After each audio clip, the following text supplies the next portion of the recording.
Welcome back to the Lift for Life podcast. I'm here with my co-host, G-Dog, and I'm here with Emily English. Emily, how are you today? I'm very well, thank you. How are you?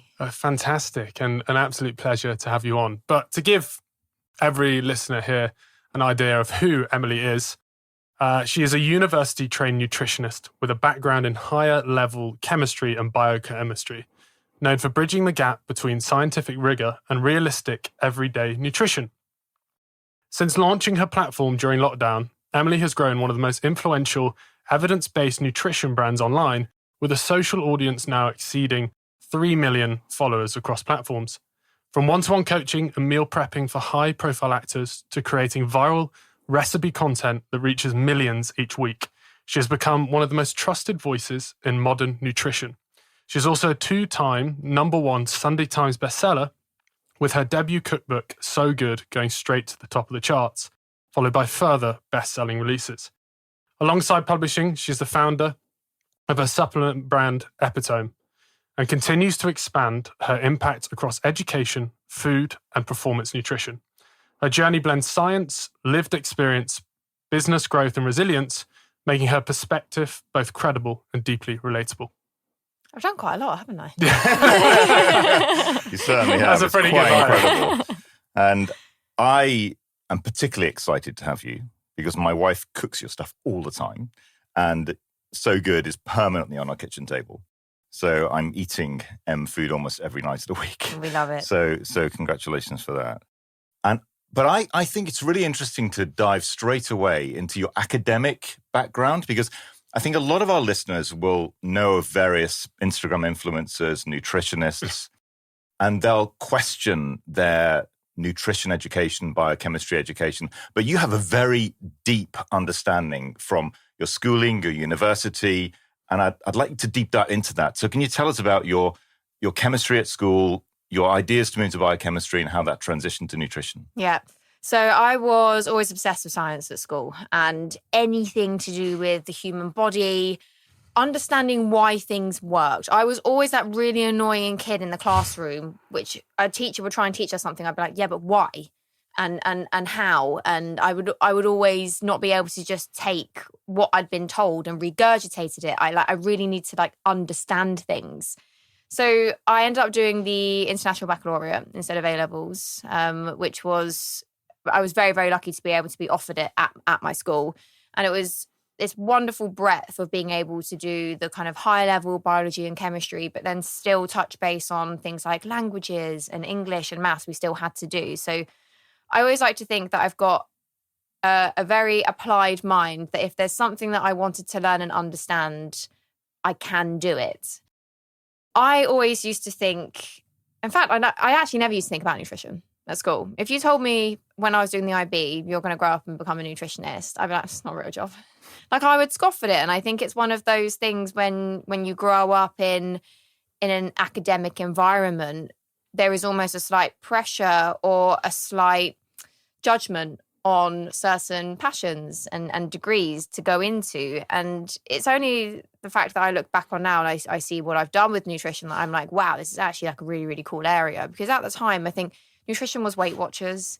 It was Slim Fast. It was trashy tabloid magazines or on how to lose 30 pounds in 30 days. It wasn't the science. It wasn't you eat this and your gut bacteria is going to transform it into all these metabolites, which then you reabsorb and it's going to affect your mental health. That stuff really wasn't even being spoken about back in the day. And it wasn't until I kind of slipped a little bit into the fashion industry, because I got scouted to be an in-house model for ASOS when I was 17. And my relationship with food suffered at that time, as unfortunately many people did in that industry. And for someone who was very, I would like to consider myself a smart person, a reasonable person, someone who has logic, I did a very illogical thing with the relationship with food. And I got to the point where I turned around and I saw the most amazing therapist and I was able to kind of get back on my feet in that sense. And I deferred a couple of years by this point working in the modelling industry. And I thought, okay, it's time to go to university. But I don't think I want to study biomedical sciences anymore. I think I want to study nutrition.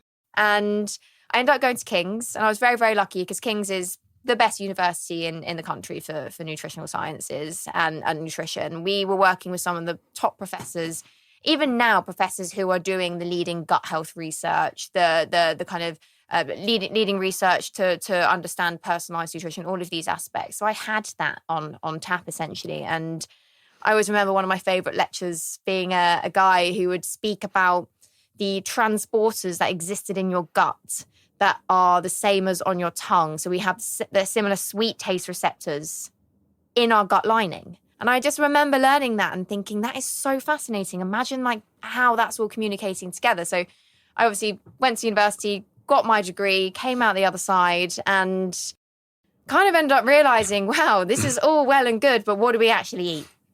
And I think that's what links back to the beginning of when I like to understand the how and the why. It's all well and good knowing nutritional science. It's all well and good knowing that vitamin C, if you don't get enough of it, you get scurvy and whatever. But like, what does that look like on a plate? And that's been my mission now, to bridge the science and the soul, I always say. So the science of what we all need to feel our best, but the reality of we are human beings and we live our life. And what was the trigger that took you from obviously science into nutrition? Was there a moment there that you just decided, actually, this is the reason why I want to do this? Yeah, do you know, a really good question. It definitely was that kind of eating disorder phase where I definitely think eating disorder is a very complex thing. And obviously when I studied nutrition, we ended up touching base on them. And mine was definitely more of a control perfectionist tendency. So a latch on to be able to kind of regulate the things that I almost felt like I couldn't control, which was people's opinions of me and if they wanted to book me for a job. But basically being a model, sometimes being like a piece of cattle or livestock to just be shared around. And it was a defining moment that my mum had made everyone a cheese roll. And everyone was just sitting down eating this cheese roll in the garden, and I was just sitting there staring at this cheese roll, and I broke down because I couldn't eat it, and I felt so silly at that point. And I think it was that moment that I was just like, why can I not eat this cheese roll? Why do I think this is bad? Why do I think cheese is bad? Why do I think bread is bad? Why is all of this information that I've picked up through the internet about nutrition something that feels so wrong and negative to my life? So everything felt very contradictory. And I think it was that moment that why and that desire to understand what I was going through and why I was going through it led me to end up going to King's. So when we talk about our topic of weight training and fitness and health, we are always focused on protein, calorie control, etc., being calorie deficit, calorie surplus, and so on. When you went into the modeling world and you were scouted at the age of 17, did you have any knowledge about calories from your schooling, from your chemistry at school, or were you just living a normal life with no cares in the world about nutrition? And did that change when you went into modeling, and how? Not a single care in the world about food, but I didn't come from a family who ever dieted. My mum never commented on her body. She never commented on calories. My mum never brought in a low calorie, low fat product into our household. Like, just wasn't there. But I've always been incredibly active. My old Hotmail address was Emmy Speed because I used to like competitively run all the time. And all of us as a family, it's really interesting. So I think about behaviors and health behaviors now. We must be the biggest neat family because we don't sit still. Like every single time we go home, like we're here. And even now, like I really struggle to just sit at a desk. Like we just naturally move. So I think coming from such an active family, we didn't really have to worry about that as a sense because movement and activity, and we always ate a very whole food focused diet. My mum was very, very, not like anti-processed foods, but she just wouldn't allow like loads of crisps and chocolate in the house. Because back in the day, we couldn't afford it. I remember she used to buy like the Tesco's value choc ices, and they were so gross that you'd barely even like want to have one. And once she bought us crisps, but she bought the crisps that you used to be able to take the salt sachet out. So she used to open the crisp, take the salt sachet out, be like, there you go, there's your crisps. Saltless crisps. So yeah, it wasn't something that was ever on my mind until I went into that fashion space. And then what happened? So your first day you arrived there, did they instantly say you've got to go on a diet? So the problem was never with ASOS. It was always when I got a modelling agency. And when I got the modelling agency, they were basically saying that my thighs shot too big. And I'm tiny. Like my hip bones are just like, they just haven't grown from the age of 12. I'm just not that person. And I remember going online, as you do, after someone tells you to kind of lose weight for the first time. Bear in mind, I was the ham and cheese panini girl at ASOS. Like that's what I had for lunch. And I just didn't think about these things. I didn't care. Like I'd have a Whisper bar when I got home and a packet of prawn cocktail crisps. Times had changed by this point. I was independent. I was earning money. I could buy the crisps myself. And it was so funny because that information online back then was wild, wild west. And I remember it was don't eat pasta, eat courgette. It was don't eat bread, make this like grainless nut bread. It was goji berries. It was extreme. And I didn't have any identity in that food anymore. So even though my mum was making really lovely, wholesome, like home-cooked dinners, suddenly all of those foods became demonized and became the enemy because the health space just went so extreme. So you basically listened to the modelling agency and then did your own DIY thing. Yeah. So movement became punishment.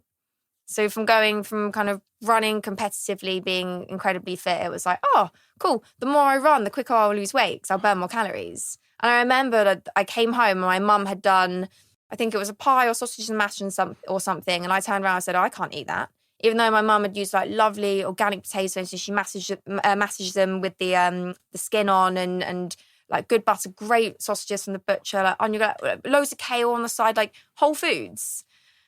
And I was like, no, I can't eat that. And I just started to weigh every single spinach leaves. My fitness pal was hideous for me back then. And I think it's a balance, obviously, because you guys are in the fitness industry. And I think people's relationships with what they're doing for their health is what underpins the health advice that you should give. Because if someone has a very, very addictive personality, I don't want to stick my fitness pal and trackers on someone who's struggling to just be able to find balance and live their life. But then I can't tell someone who has addictive food behaviors that intuitive eating is going to fix everything.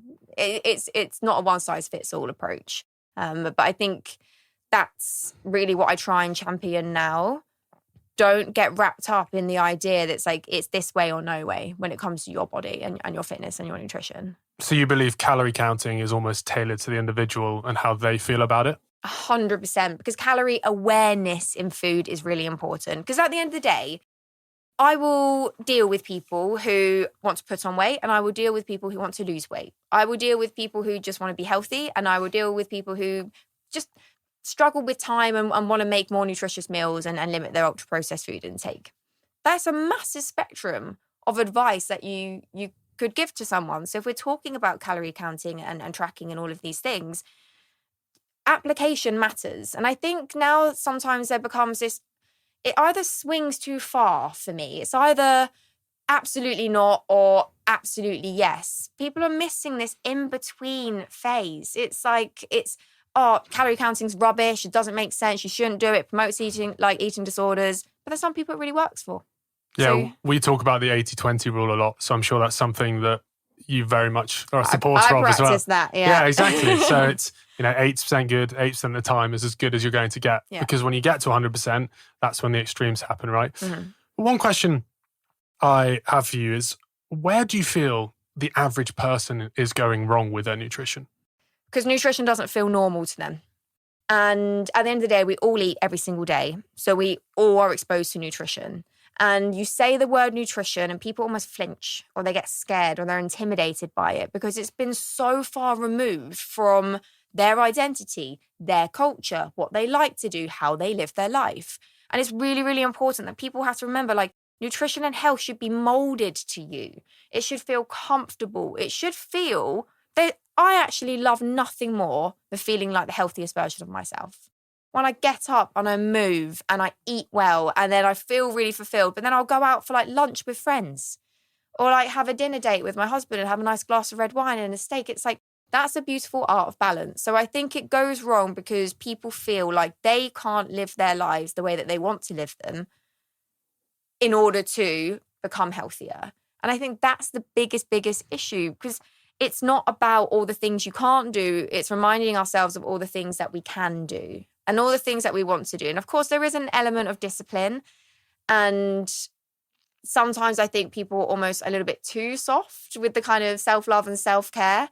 I've seen a lot of things of people who in COVID, like we set these really kind of like strong, like social boundaries. And now people are becoming very, very isolated, and they almost are kind of deflecting friendships and connections and going out when they don't want to, because it's the idea. And it's once you do something, you think, oh, I actually had a really, really lovely time.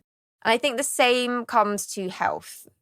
I don't wake up every single day and think, oh, I can't wait to go on my morning walk this morning. I can't wait to go and train, but I do it because it's a habit and it's ingrained, and I know it's going to serve me better in the long term. So that it's a balance of feeling normal and comfortable, but it's also holding yourself accountable to be able to do the things that you know are going to serve you, that you don't always want to do. You've talked a lot about little M, Mm-hmm. and you say, I love the story when you went back into your own school to give them a talk on nutrition. So when you think about a mother who could be listening to this, or a father, and thinking about their children that are maybe in their teenage years, and they're nervous that their children may become subject to eating disorders and so on, what would be the advice you would give them on nutrition and how to educate their children? Buy my books. No, I think it's finding something that I think cooking and just being in the kitchen and being able to feel comfortable on how to cook fish or chicken or meal prep or even like little things like that. There is a disjointedness when it comes to nutrition and actual just practical cooking skills. And I think learning how to cook and being in the kitchen should be really, really closely tied in with nutrition. I don't think one should belong without the other. So if they're worried about their daughter, I think it's bringing the things in that maybe feel a little bit more kind of comfortable, accessible, learning 3 dinners that they love to make on repeat that are simple and quick. So think about university, like budget friendly, just getting them involved slightly. But it's difficult because I don't think anyone has a particular path when it comes to how they eat and what they eat. Obviously, they learn a lot from families and family culture. If you can try and eat around the dining table and make sure meals feel connective and present, I think that's really, really important. I always ate around the dining table with my family, and I actually think that's a really, really great kind of anchor point for our days, and probably my relationship with food being so good up until that point I went to the fashion industry, because we always just sat down and ate together and communicated and talked, and suddenly the meal wasn't just kind of hyperfixating on the food, it was more so that connective moment. So I think making sure that you're eating with your family, thinking about kind of how you're eating is just as important as what you're eating with your children. I love that. And obviously you talk about your grandmother being a chef, so that I can see the total family connection there. But then zeroing in on your book, for the people, we're obviously going to talk about a lot of the stuff you're doing during this podcast, but for people who are not familiar with your book, So Good, can you tell us simplistically what's the book about? It's the food you want to eat, designed by a nutritionist. And that is the simplest answer. It's relatable food. It's food that you will actually make, and you'll sit down and you'll buy the ingredients, and it will always turn out good. That's what I pride myself on as well. My recipes have a high success rate. So it's not going to be one you're going to slave over for 2 hours. You'll be like, oh, it's all right, but I should just order a takeaway. And it's everyday food. Like, I don't try and break the mold. I just make what I like to eat and I want to eat. And I think other people would like to eat and want to eat. And they do. And it works. So it doesn't need to be complicated. I think what we're both fascinated by, and many of the listeners will be, is how you create these recipes as well. Could you just give us a little insight into how you do that? So I always do it on my walk normally. And sometimes I'll literally be walking with my husband and he'll be telling this story and I'll be like, hold that thought. I'll just get my phone out, like, write the recipe. Like, I've been with him long enough that he kind of, he lets it slide now. But they just come out of my brain purely based on like the weather, how I feel. Is it post-Christmas? Do I feel like I just need something that's a little bit more kind of like re-nourishing or spicy or soothing or healing? Do I want something that's big comfort food coded? And and they just come out of my brain. I actually don't know. I feel it's so odd because if you would have asked me at school, do you think that one of your gifts will be able to just be writing recipes out of your head? I'm like, what are you talking about? I'm like, I don't really care about food that much. And now that is that's my talent. And I just hope that the bank of recipes just never goes away. Well, I mean, you've got so many books that are out already and coming out, and they're all going to become bestsellers in the way that the previous ones have, and sure they will. But when you're designing the recipes, how do you think in terms of your biochemistry, nutrition, chemical background, gut health?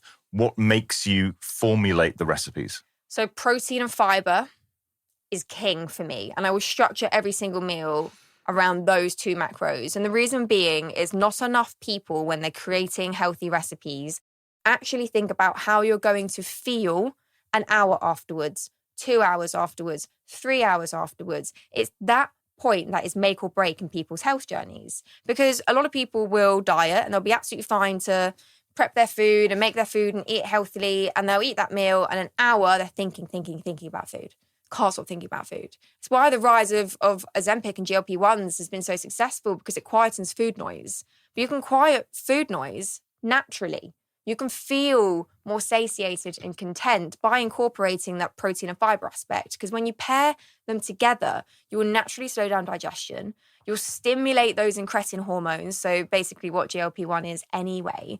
You'll stretch the stomach receptors, which will feed back to the brain saying you're full. You incorporate things like spices as well. So your chilies, your jalapenos, all of those things, additional aid for satiation and digestion. And if you make sure that you have those two anchor points with your breakfast, lunch, and dinner, and even your snacks, like I code my recipes to make sure that people actually feel satisfied, because it's the mental relationship with food and how we're feeling that is the strongest benefit for being sustainable.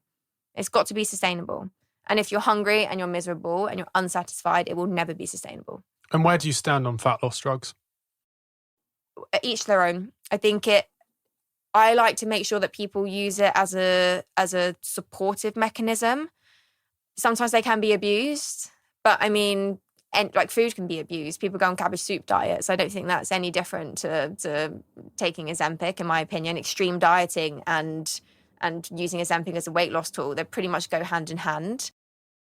I know some people it's been absolutely life-changing, and they are finally able to achieve the goals and live the life that they want to achieve, but they're doing it alongside weight training, and they're staying fit, and they're maintaining their muscle mass, and they're making sure that they're not losing too much weight too quickly, and they're making sure they're getting in enough nutrient density in what they're doing with their nutrition. So it's really, really important that context is everything, but context is everything with everything. Everything needs a kind of a bigger picture, but I'm not anti them.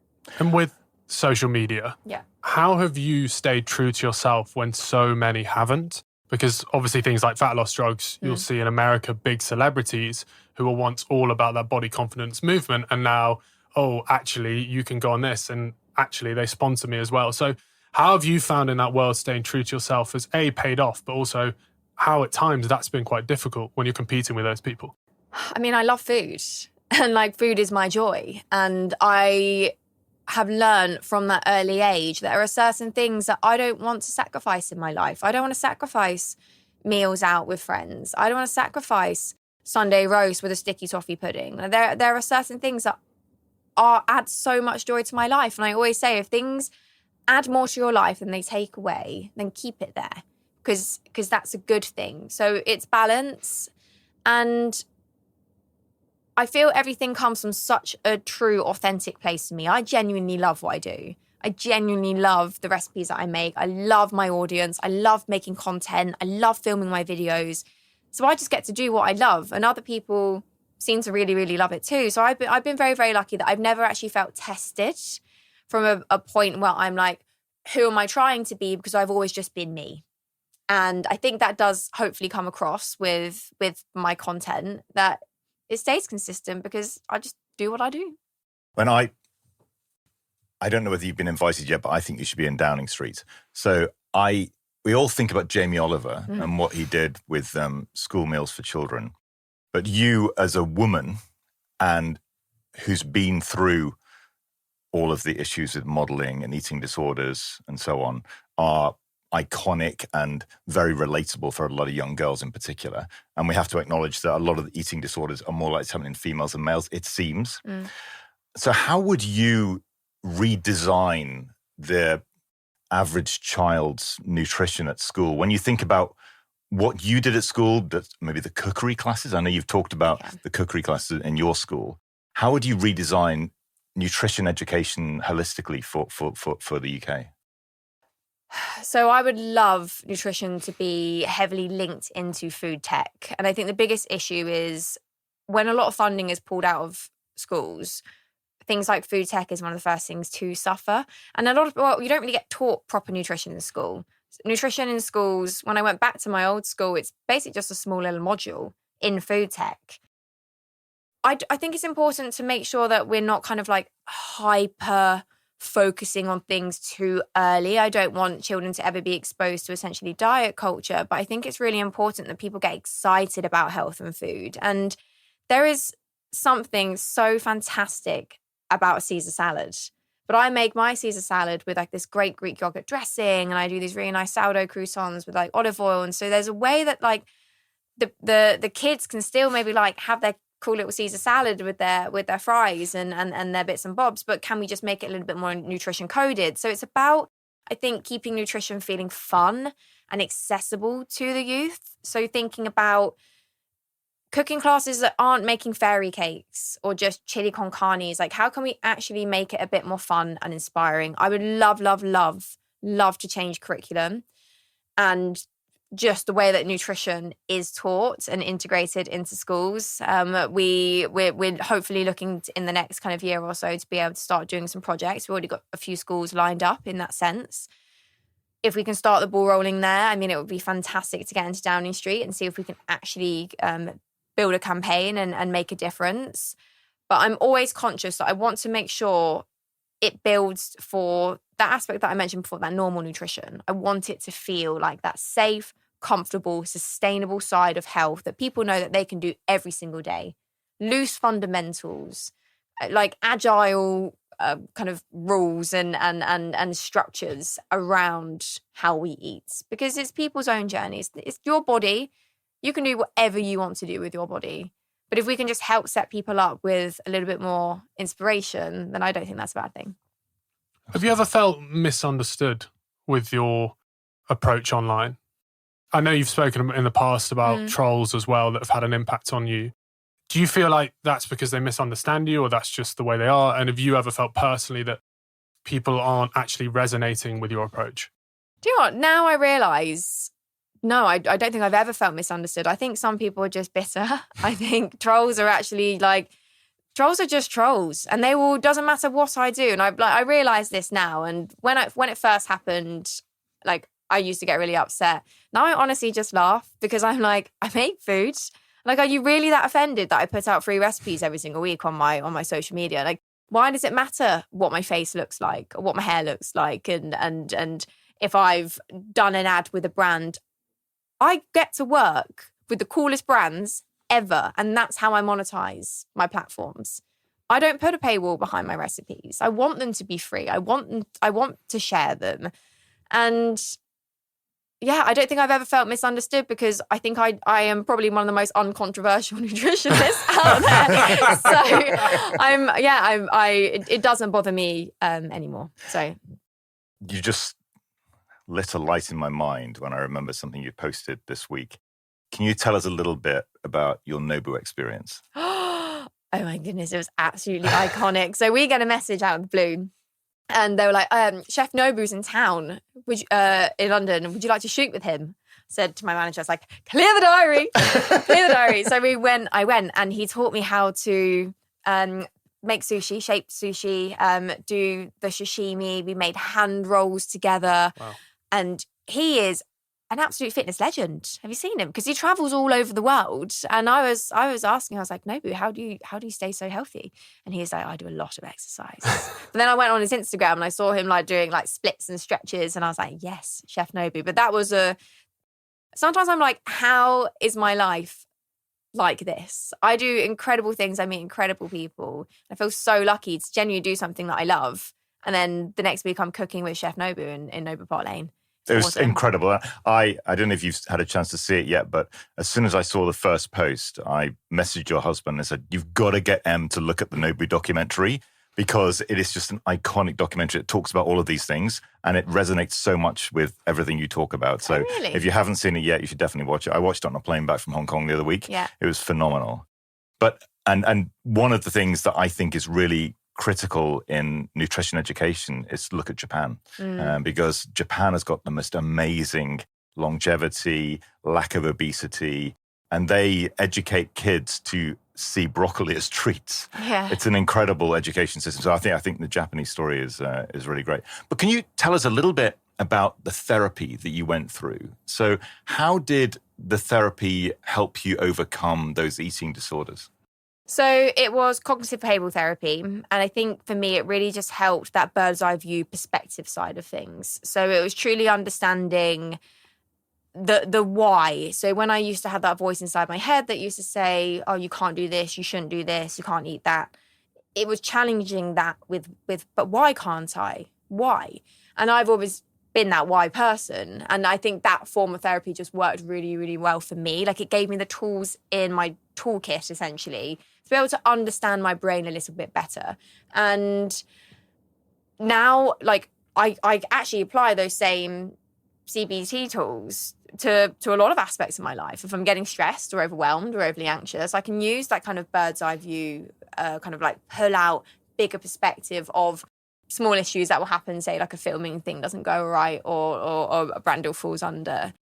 And I think it's really interesting because obviously therapy is also very, very diverse. And just because it worked for me doesn't mean it's going to work for someone else. But as soon as I think you feel like you're struggling with your relationship with food, the earlier you can jump on to getting support from a therapist, the better. Because our brain is very plastic. And the more we tell it negative things, the more it will start to believe those negative things. So it's really, really important that we try and rewire the brain as quickly as possible to make sure that we're kind of building like good foundations and good support mechanisms within our brain in order to help that relationship with food. And carrying on the topic of mental health, how important has your resistance training routine been alongside your journey with nutrition and your career? Everything. Like, movement is, I know it's cringe, but movement is therapy for me.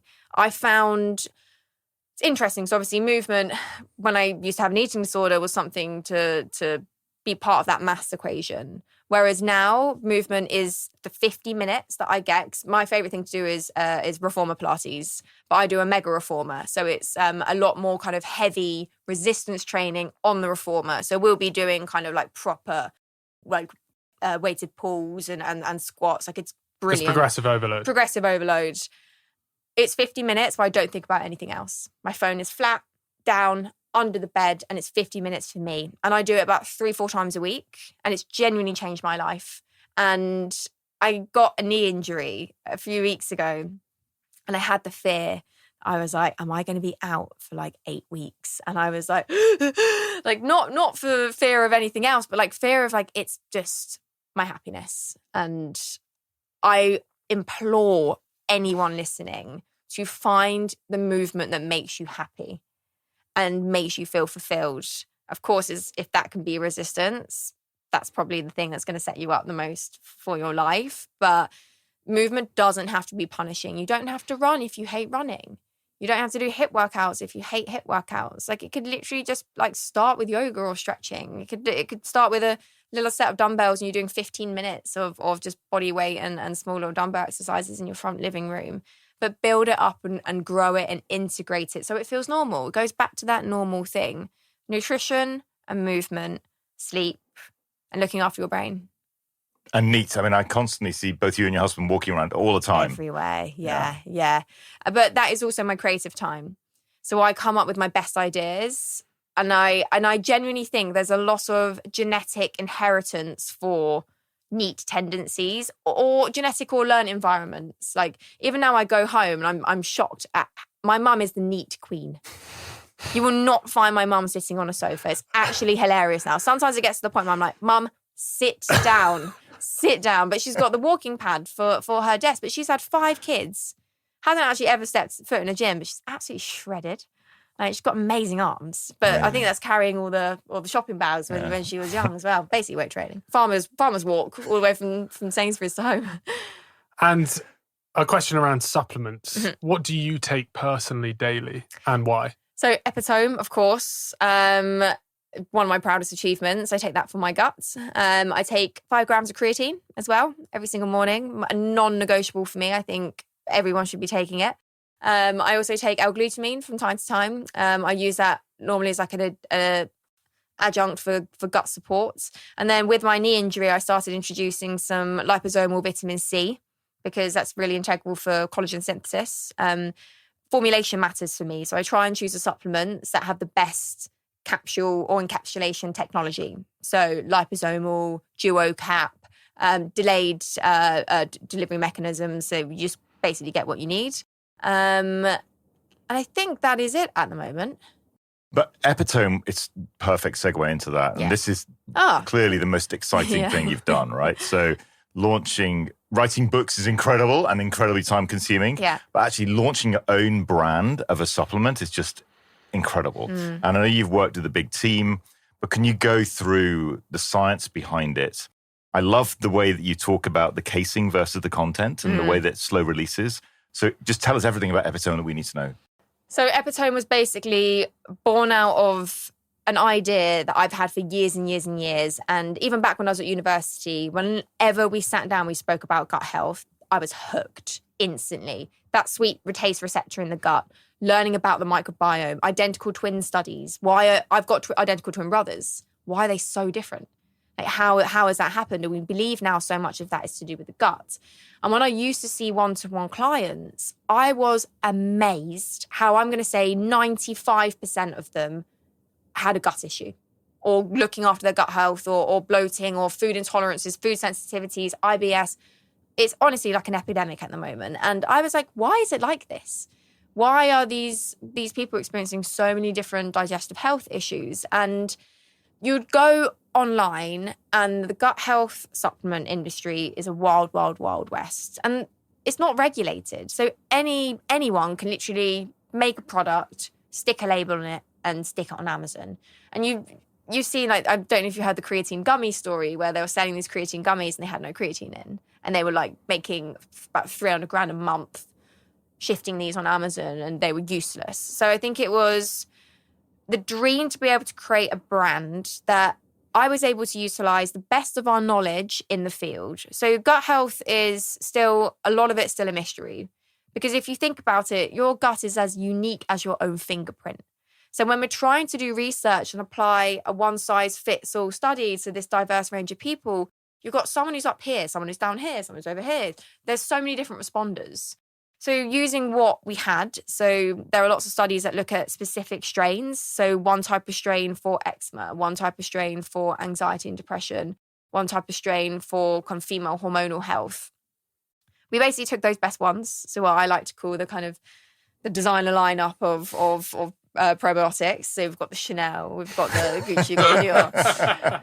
And then basically put them in what I believe is the best encapsulation technology for a probiotic supplement. So this is a duo cap technology. We have an inner core and an outer core. So the inner core houses that lovely group of specifically chosen live bacterial strains from the best of the best, using the best research that we have available.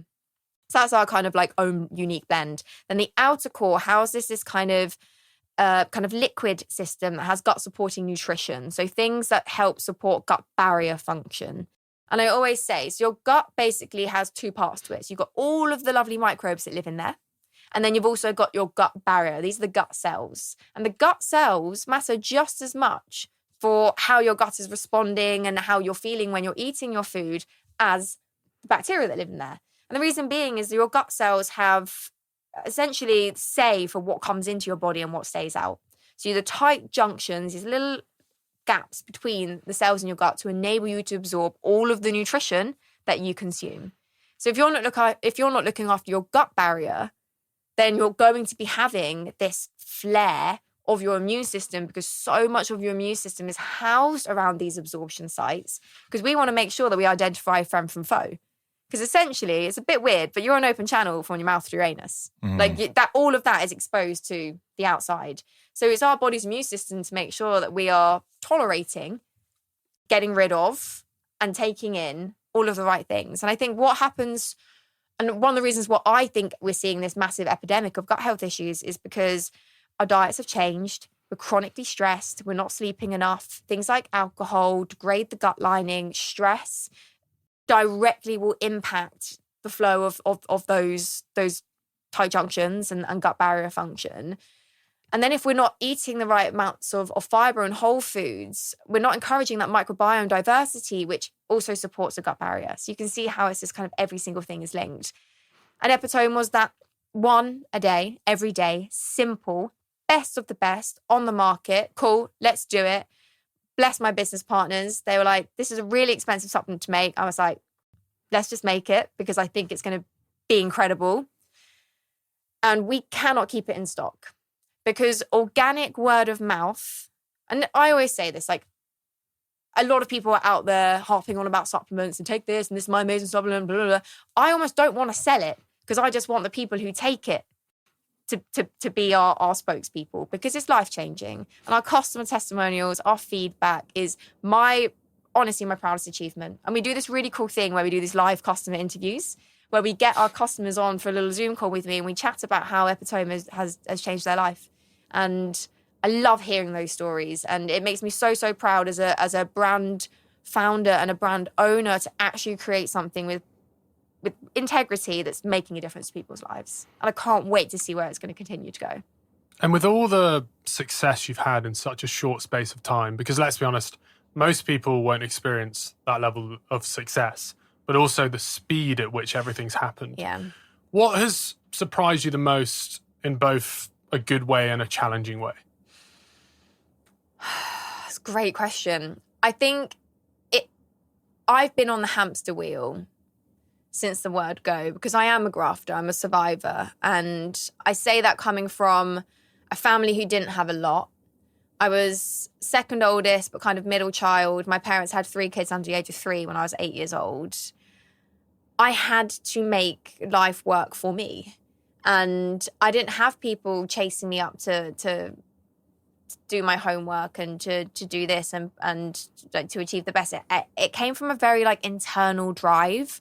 And I think I've always had that internal drive. And I've worked really, really fucking hard. 7 days a week, constantly going. I'm not off. I wake up and I go. And I love it. And I will never, never complain in that sense. And are there elements that I feel like I've been very, very blessed and lucky? Absolutely. I was born with a loving family, a wonderful, home and situation. I got that modeling job, which was incredibly financially lucrative, which I feel it was able to kind of set me up to be financially independent from a very, very young age. And I'm not surprised at the rate that I've grown because I've been so hungry for it. And I've been knocking on every single door and I took every single opportunity that I got given those first few years. Every single... Would you like to try and do this? Would you like to come on here? Would you like to do this? Yes, yes, yes, yes. And now I feel like I'm finally in the place that I can actually start to kind of look at the fruits of my labor. I've got my 3rd cookbook's just about to come out. I've signed book 4 and 5. Epitome has just closed its funding round. We're to the moon now. I've got an app that I'm just about to launch that I've self-funded, which is using AI integrated meal planning. It's going to be incredible. Or only my recipes. The whole database is my recipes. So not these meal planning apps that use AI to create their own recipes. No, these are my recipes on a meal planning app. I'm sure I'm forgetting loads of other things. But I'm so excited for the future. And I've loved the growth. And what I also love is the point that Angus raised before, that you live this 80-20 life. Mm. And so I was a restaurant Dorian, which I know you like as well in Notting Hill. How do you choose restaurants to go to?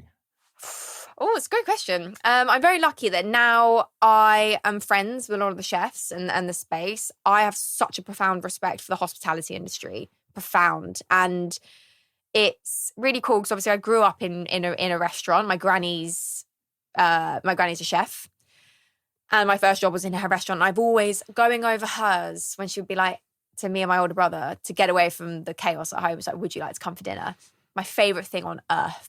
And where do I choose where I want to go to now? Obviously, like I can follow new openings of what's going on, but then I've just got my favourites. And I love any restaurant that feels like that warm hug whenever you walk in, and it's got the vibes, but the food is amazing, and the chef has character and purpose, and people love what they do. And I think there's nothing better when you go to a restaurant, you can just tell that restaurant, everyone who works there just loves what they do. And Dorian is oh God, my favourite. I actually love it. We're all going to get free meals at Dorian after this. Hi Dorian, if you're watching, please can we have free meals for life? Thanks.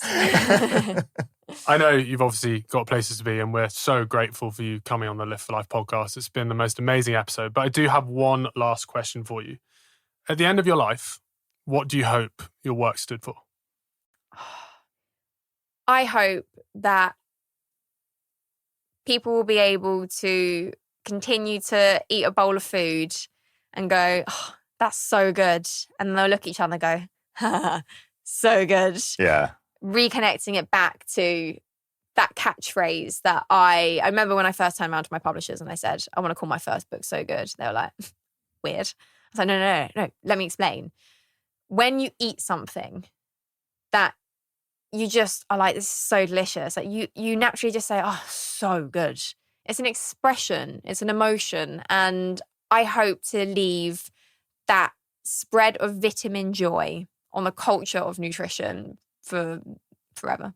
And I love the story, it's the essence of you, where when they refused to call a book So Good, you changed publishers, I think. I did, yeah.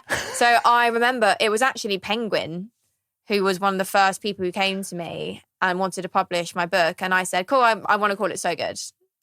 And they were like, no. And they wanted me to just be another one of those kind of like, hi, I'm a nutritionist. And they're like, here's me. And it's like, no, it's my way or no way. And I've always been like that. And I stand my ground, and I think it's got me quite far. Amazing. Well, Emily, thank you so much for coming on the Live for Life podcast. I'm sure there are many of you watching and listening right now who are new listeners, thanks to Emily coming on the podcast.